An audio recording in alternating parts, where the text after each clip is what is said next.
Hello and welcome to today's video. If you see me looking tired, I actually am tired.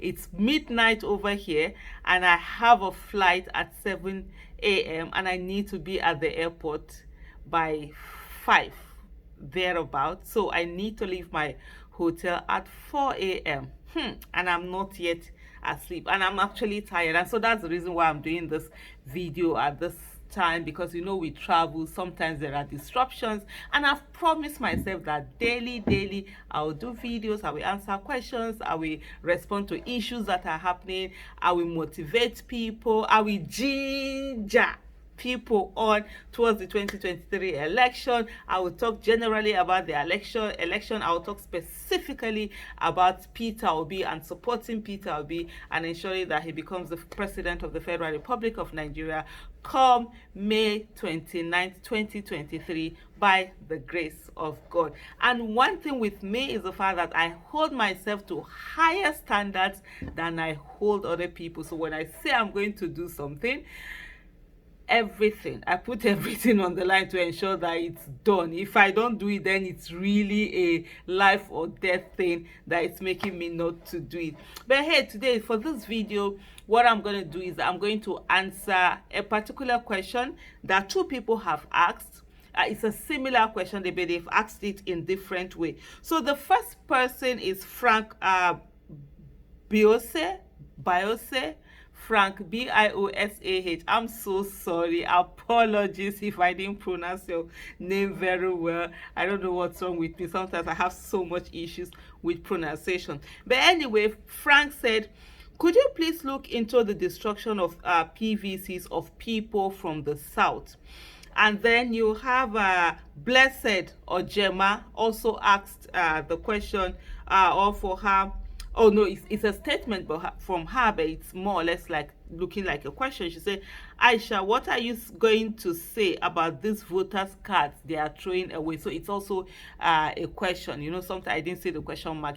It's a full, so I'm like thinking it's not a question, but it is a question. With a lot of drama and passion and things that have gone on the issue of the PVCs, one of the things that I am very mindful of, I don't do conspiracy theories. I don't waste my time on focusing on, it could have been this, it could have been that, no, or looking for fantastic to make things be. And I'm never interested in like breaking news or maybe be the first to say something. There are some issues, even if I know them, I'm just waiting until it's reported or something like that. So that's the kind of person I am, and I always work with verifiable evidence, and always work with facts, because if you don't have the facts on ground, there's no real reason getting just worked up and weaving all sorts of conspiracies and all of that. So, and I try to look at issue in a very, mostly in a very dispassionate manner. It can actually be annoying.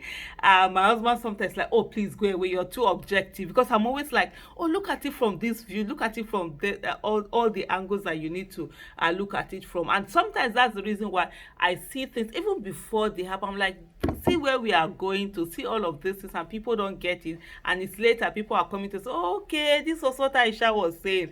I'm so used to that all my life. It's something that's always happened, that even now when I hear it, I'm just like, okay, Shay, now you see it, okay, can we now get ahead and get whatever we need to done. But anyway, coming back to the question of Frank and Blessed. So there are a lot of PVCs. For those who don't know the background story, a lot of PVCs have been found abandoned, some of them buried, some of them in gutters and all of that in the southern part of the country. Most especially, I think for the ones I have seen, I don't know whether there are others, they're usually from the southeastern part of the country. And so, a lot of people have said that, okay, INEC is trying to shortchange the people and stuff like that. INEC has actually come out. First of all, they said they were going to investigate it, and they have come out to say that that's not something that they are doing. But of course, because people are suspicious, people are skeptical, people don't want to believe, people just feel that, things are always being done to shortchange certain people or certain way or something like that. There's that suspicion, which is natural, we don't, because things had been done so badly. Every time you see all sorts of mean and wicked things being done. But in this case, I've tried to think about it and say, okay, who is it that will now come and be burying PVCs? It's not that it cannot happen. It can absolutely happen, because Nigeria is such a crazy thing that if I was not in Nigeria, half of the things that happen in Nigeria, I will not believe them if I wasn't a Nigerian. So it's such a crazy place where different things happen. But I still sit down to think, until we have that verifiable evidence, I can't make a conclusion. It's something that I would never want to do. But some of the things that I have thought about is the fact that we've had a lot of attacks on INEC offices. Could it be the people that are attacking, that are throwing this thing away, or in the process they've thrown them away when they pack some of the things? You know, INEC offices have been burnt in the south, especially in the southeastern part of the country, and so many things. Could it be any one of those? And for those who like thinking that, oh, INEC is specifically targeting the southeast people and, you know, trying to do everything for them not to get, I'm like thinking, in every region, I don't think there's any region where the people who are working in that region are not mainly from that region. For example, it's like, say, INEC in Northwest, or INEC in Kano, that the people there are more Southerners or something like that. It's police, I know they normally change all of this, you know, the leadership, they throw them around. But or those who are like security agents. But in terms of normal civil service, you tend to find that it's those people. So if you are in Edo land now, you're probably going to find a lot of Edo people. If you are in Yoruba land, it's going to be a lot of Yoruba people. So if you're in Igbo land, it's just basic common sense to expect that it's going to be a lot of Igbo. And you're thinking, are they now going to start shortchanging themselves in such a way that they are now directly burying or hiding or doing all sorts of things in this manner? It's not that it hasn't happened anyway. There have been a lot of accusations.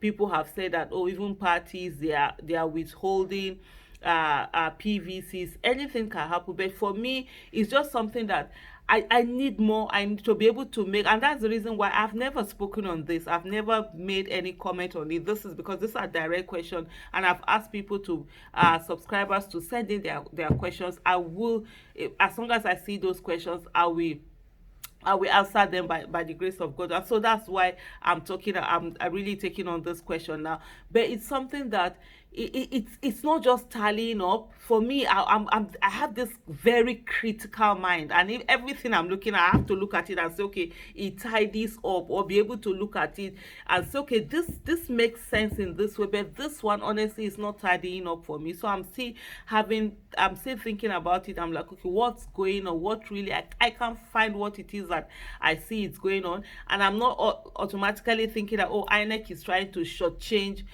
the people from the southeast, and that's why they are burying the PVCs and all of that. But I do know that the only kind of correlation that I can get is to look at the issue that the attacks that have happened on INEC offices, could it be related? Could it be something that is true there? But it's a whole lot of issue. But I'll just quickly conclude this video by saying that whatever we do, we should not defeat ourselves. Let's leave out the conspiracy theories. Let's leave out whatever it is. Let's look at what it is that we can do for people to get their PVCs right now and for them to be able to vote, and ensure that INEC gives the grant for free and fair election. Not just free election, it must be fair, it must be free, and people will not be shortchanged, or people will not be disenfranchised in any way. Yes, of course, the PVC is a major issue. We need to also talk to people to go and collect their PVCs. One of the things that for me in life I've always taken is to take responsibility for whatever action, and don't ascribe problems to any other person. Because when you sit back and think that, oh, you know, they are burying this PVC so that we will not get our PVCs to vote with. There's going to be a set of like giving up. You're like, oh, okay, what there's nothing we can do. They are burying this thing, and then you it sort of like self defeats you, and you don't actually go on to do the things that you need to do. I don't know whether I'm making sense. Just put in the comment below if you think I'm not making sense. I don't mind redoing this video again, but for me is to say, let's look at these issues now and just focus on every PVC that it's at INEC that has been produced. It should be collected. Operation Collect Your PVC, that's what we are going to embark on now.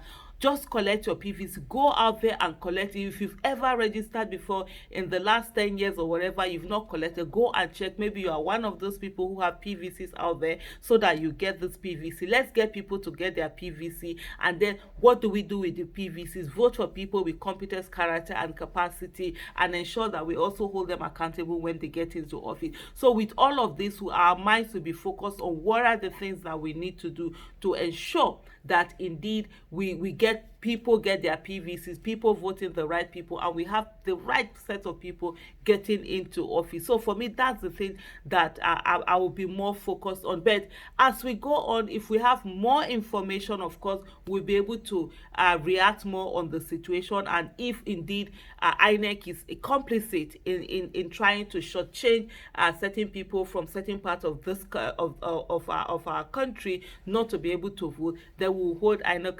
accountable, and of course make demands on it. And if it's protest that is needed, we'll protest to them. We need to protect our rights to be able to vote and ensure that nobody is disenfranchised, especially now that for the first time in the last 20, how many years now, 23 years of our democracy, that we've had a lot of people being interested in the election. We must ensure that everybody is allowed to vote, and we have free and fair election. Thank you so much for sending in your question, and please, if you have any question, just put it down below, put it in the comment. We always check in to ensure that we get whatever questions that are there, and we come on and answer it. I still have another question that I'm going to answer. It's totally different from this question, so I'm going to put it in a separate video. So please feel free to just ask this question. We need to work. We don't have time. I think I will start a countdown to actually the elections. We need to put in our everything and ensure that we get competent people into office. Haba, we deserve a Nigeria that works. Abi.